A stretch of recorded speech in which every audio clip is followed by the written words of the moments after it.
Hello there, my name is Richard. The first time seeing my channel, usually review cartoon series and anime series. So something computer random, and today we're going to talk about Tuca and Bertie Season 2, Episode 1. In this first episode, I was sort of wondering what Adult Swim would do with this show because Netflix was pretty open to anything can actually happen. Nudity or kind of gory stuff or anything kind of like totally humor.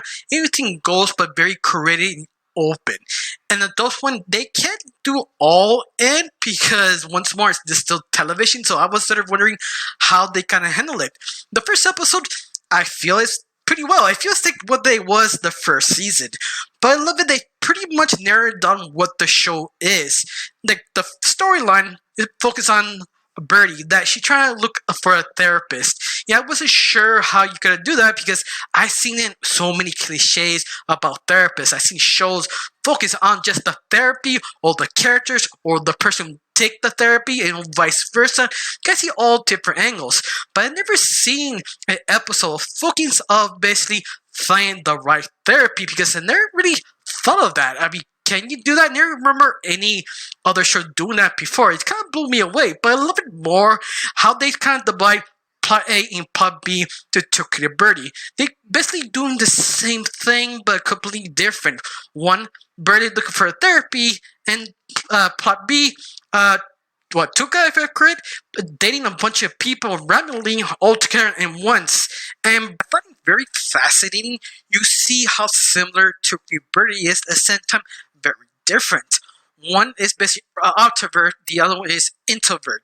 But I love it, they have probably the same problem. They can't really connect to people that much.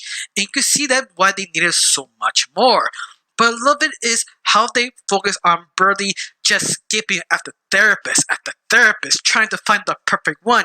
Yeah, I never knew you need to find the perfect one. I thought you just go on like a random therapy. No, you have to basically choose the one that you feels right for you. And I never thought that. I didn't know that was actually kind of complicated to find the right one. And also how many different methods to do a therapy. Yeah, I was sort of interested in that because reverse plot B echoes what plot A does. That Tuca dated a bunch of random people only once, put in the bus and make it sort of a game show that's sort of making the perfect one for her. Doesn't matter female or male, but at the same time she basically making excuses to not to find the one she actually loves because she does find the one she likes, but at the same time she making excuse after excuse. And you compare to Bertie, she does the same thing, panicking, overthinking things, overdoing the point. It just sort of kind of outrageous that you really don't need to overthink it. And once more, that's why I feel this show always sort of fascinates me because you can actually see mirror image to each other, how they sort of deal with their own issues, but at the same time helping each other to function, but at the same time using excuses. And you see this sort of very needy kind of relationship. Maybe it also could be toxic. I don't know you, but it's kind of fascinating how deep this actually was. Especially the first therapist who talked to Bertie, like, yeah, you have to basically do in your own time, do with some therapy, because it kind of seems you do need therapy. But I love that how all the therapists sort of chillax, open. I mean, sure, you choose me or not, doesn't really matter. I'm just here to help. And I love that they're so open, but Bertie is just so hostile, so blockish. She's just so negative. I actually kind of related to that because there at one point in my life I was sort of kind of negative myself, always saying no, doesn't feel right, but at the same time it's just me being just sort of closed off because I'm just scared. And I think there's a reason why I like this show because I understand so much Bertie, what she's feeling every single day. Luckily, I've stopped being like Bertie, be more open, but understandably, that's sort of relatable. And also how Tupa's still making sort of excuses about her and basically meeting someone new, and she keep making excuses, but at the very end, it's sort of her fault. In fact, she basically used Bertie as a shield or her excuse to not find the right one. And then you just feel, no, Tuca, you can't do that. They kind of screw you over. And she kind of does because she wouldn't admit it. But I love it with the funny person she chose to go with tells her, yeah, you know what? I don't think you want this relationship. I think you're using your friend as a shield.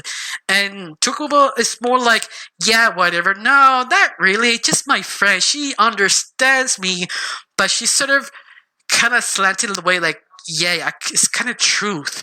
But she sort of won't not admit it. So I don't know if further along the episodes, she finally realized that's the truth, that she kind of need to cut her relationship with Bertie. I think that's what sort of what happens on the very beginning of the first episode, what her first therapist of Bertie told her that sometimes you need to cut the connection to refresh yourself, to understand what is the problem. And I thought that sort of fascinating how the whole episode echoes of that. That sooner or later they kind of need to basically break off and sort of observe what happens to yourself to see if you connect to someone else. And I just sort of find it fascinating because of that. It's just so interesting how creative and really realistic it really is. I don't know you, but I really enjoyed this first episode because it was really deep, very creative, and very fun. I mean, it was very funny and interesting and outrageous what Bertie and Tucker actually did. Yeah, I'm kind of glad adults went and pick up the series because you can see so much more. And yeah, like even it's episodic, bi-weekly, so you don't have to worry. You don't have to worry like binge the whole show to just one day. I can actually savor it. And the type of show kind of need to, but other than that, I enjoy it. Do you see the first episode? Do you like it? Do you hate it? Tell me down below. Let me know. I got really nothing else to say. Just thank you for watching. Don't forget to subscribe and have a wonderful day. Bye.